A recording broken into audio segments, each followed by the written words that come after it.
During times of uncertainty, it's comforting to know we have a healthcare system in our community that's been committed to supporting us for well over a century. In this current time, we are standing together, and our bond is stronger than ever. KDMC, caring for our community like no one else can.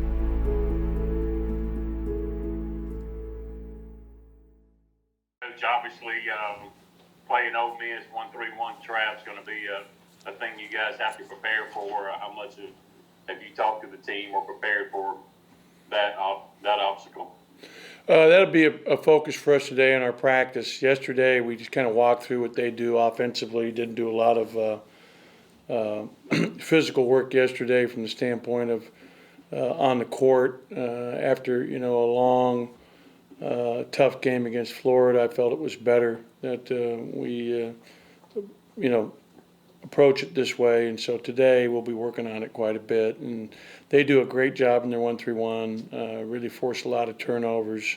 That's something that Kermit's always done with his teams, whether it be Middle Tennessee or Ole Miss.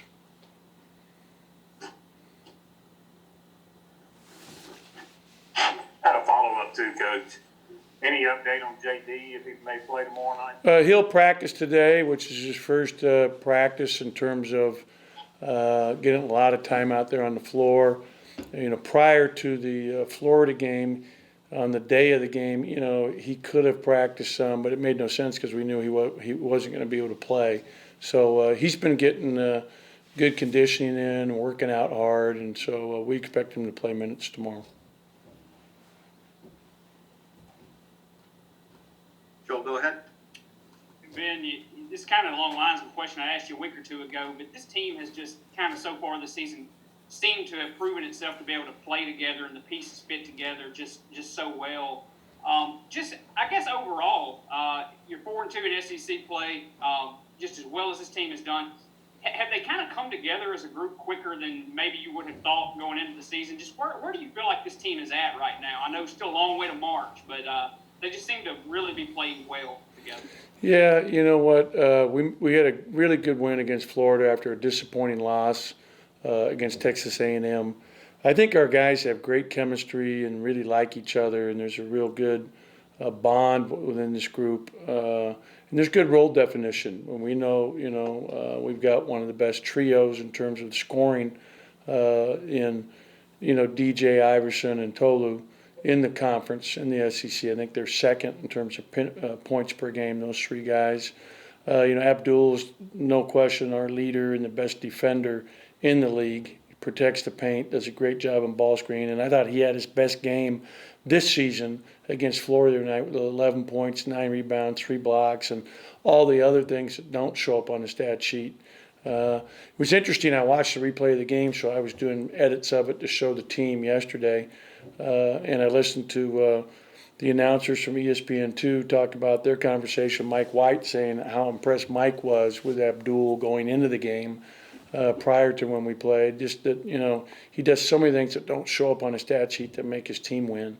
And I thought Davon played really well the other night. He had 25 big minutes, and his minutes and the uptick in his minutes is really helping our team perform better, I think.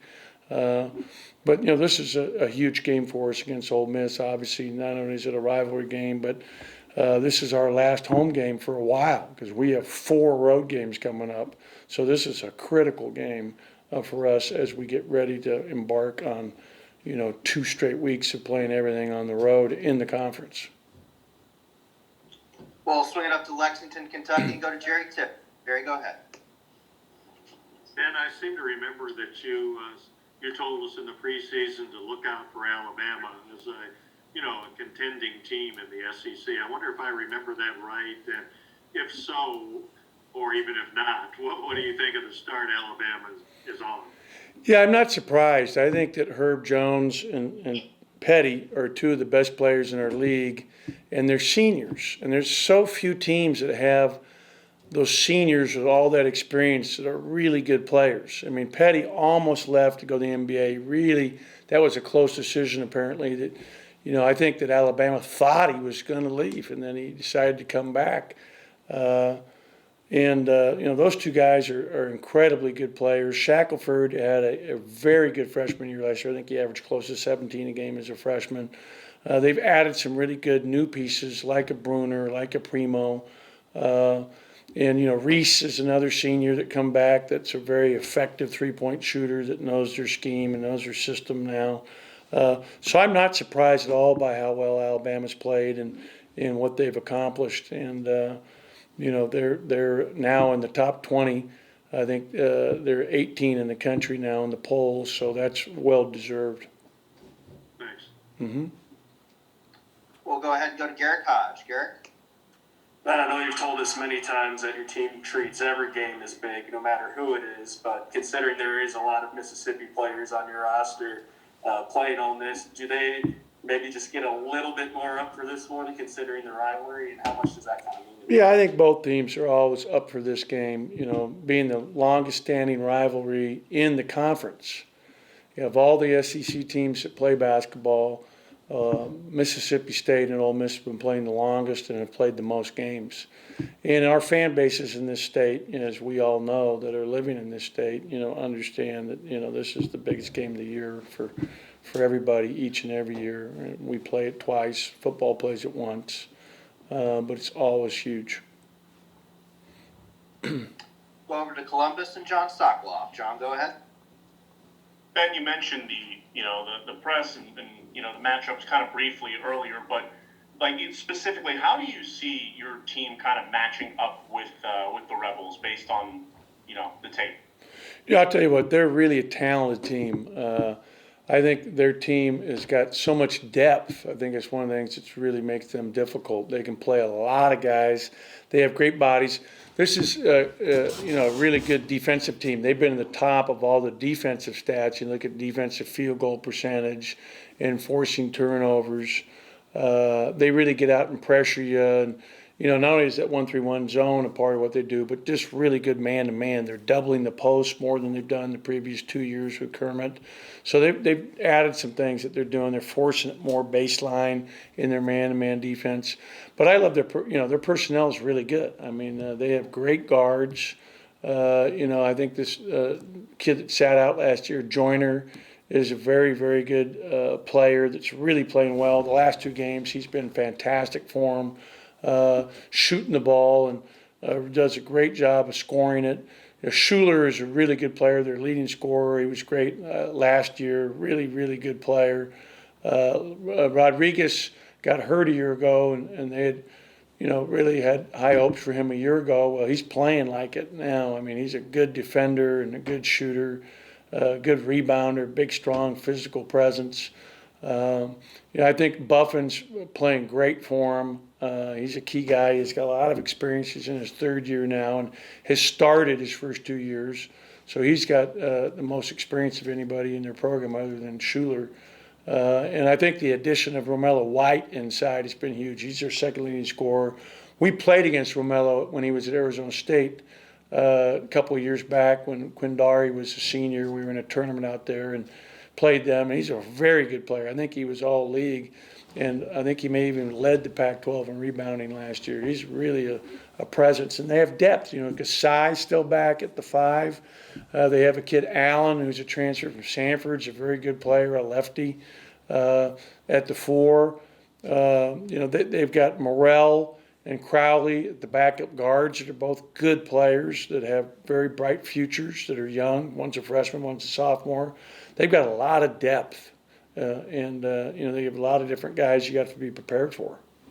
And a follow-up to that, quick little 2-parter. One, how's Abdul doing? You mentioned kind of how he was, obviously, during the game. And 2, you mentioned you thought it was his best game of the year. Do you kind of think that whole situation with him, where he almost had, or you thought he might have had COVID, or where he was just really sick, and the next few weeks were in jeopardy of being taken away from him, do you think that kind of maybe lit a fire under him to kind of obviously have more of a, I don't want to say a chip on his shoulder, but more of a fire going into last You know what? It's funny how many athletes, if you talk to guys that have played games where they were sick or weren't feeling well, it's amazing how some of the best games ever are guys that played when they weren't feeling well. I know my most points I ever scored in a high school game, I was really sick. But if you ask any athlete, like, if you ever played sick or hurt, they'll tell you.